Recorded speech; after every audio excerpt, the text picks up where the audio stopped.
A former female priest who spent more than 2 decades in the Episcopal Church is now speaking out after being defrocked because she embraced another faith.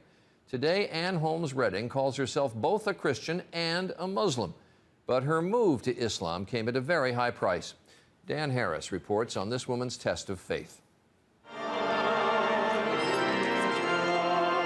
Ann Holmes Redding was an Episcopal priest for 25 years until a radical test of faith.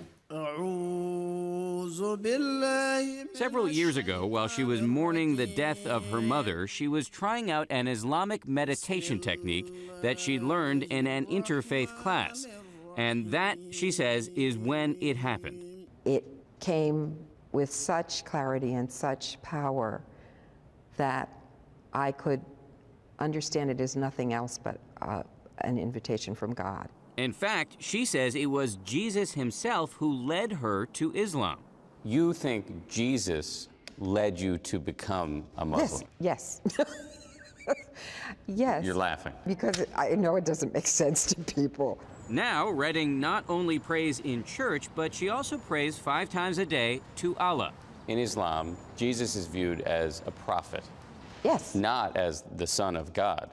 Yes, you're right. So yours is a radical rethink of the Christian scriptures, a rethink that a lot of people would call heretical. Yes, and do, loudly. This spring, the Episcopal Church revoked Redding's right to be a priest. Being defrocked, I would imagine, was a pretty traumatic experience. Yes, that's an understatement. To imagine not being involved intimately in the lives of believing people, helping them understand their relationship and calling, baptizing babies.